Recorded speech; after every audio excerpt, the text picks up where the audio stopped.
First, I would like to say welcome to everyone, and thank you for being here today. I was really very impressed with the turnout at the chapel today. There's over, I think, around 400 people in the chapel, and that was really wonderful.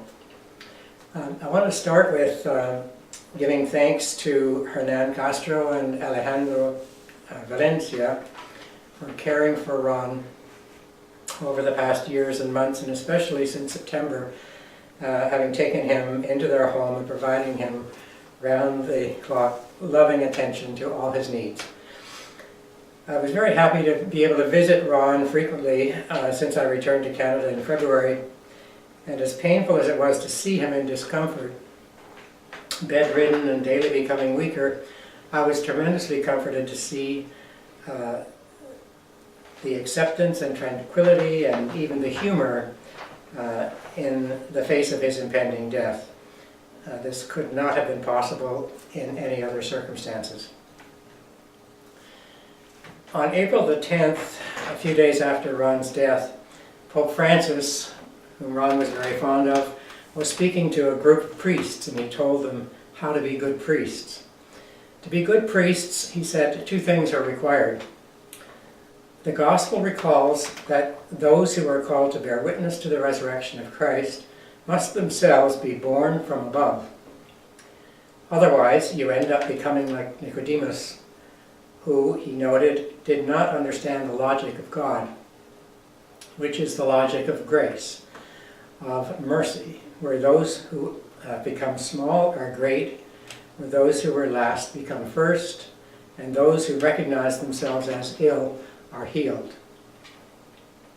So the first thing that is required, according to Francis, is personal conversion. And I'm quoting him now. He says, "Pay attention. It is not a matter of becoming invaded priests, as if you were depositories of some kind of extraordinary charisma. No," he said, "ordinary priests, simple, gentle, balanced, but capable of letting yourself be constantly regenerated by the Spirit, docile to His strength, interiorly free, because they are moved by the wind of the Spirit who blows where He wants." And as Ron, I'm sure, would insist, blows where she wants. Mm-hmm. The second thing, second recommendation of Pope Francis is that for priests to be involved in serving the community. To be priests, he said, capable of raising in the world's desert, a sign of salvation, that is, the cross of Christ, as a source of conversion and renewal for the whole community and for the whole world. In particular, he said, "I would like to stress that the Lord who died and rose again is the force that creates communion in the church and through the church in the whole of humanity." Ron was acutely aware of this truth and spent his life witnessing on its behalf. Now, I'm not suggesting that Ron is about to be resurrected. Ron was a prophet, and like all prophets, he was, I quote, "not without honor save in his own country, and, I might add, in his own church, and frequently in this institution, namely King's College, which he worked hard to build and served faithfully for so many years." But what I am saying is that with respect to the above four categories of personal development, that is, simplicity, gentleness, balance, and interior freedom, what I would say to Ron, if he were here, and I have a feeling that he is that 3 out of 4 ain't bad. I will leave it up to you to decide in which of the 4 you think he may have been lacking, if any. But for me, it was balance. Ron did not do balance.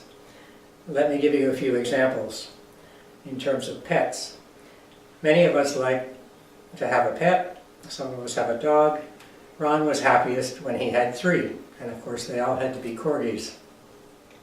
Or in terms of art, some of us like to collect 3 or 4 pieces of art that we feel are very special.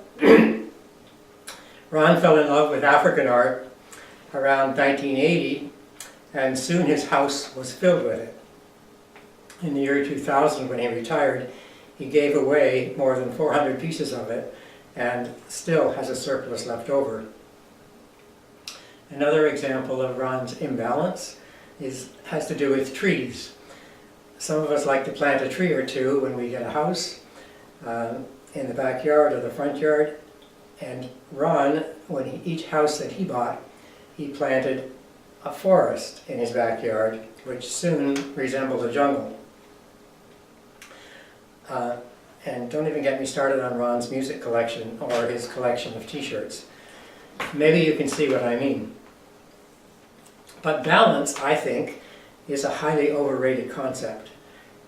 I think it was Ron's imbalance, a kind of holy imbalance, that was the foundation of his prophetic stance, that drove his theology, that drove him to the margins of society and to the margins of the institutional church. Like all prophets, he paid a heavy price for it. I suspect, however, that it is there, at the margins, where all good theology is done.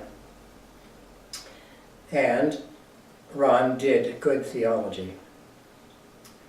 Now, we have a long list of speakers this afternoon, and I would like to move on now to those speakers. And first of all, I would like to call upon Ron's longtime friend and colleague, Gil Brody. So, Gil, if you could come forward, please.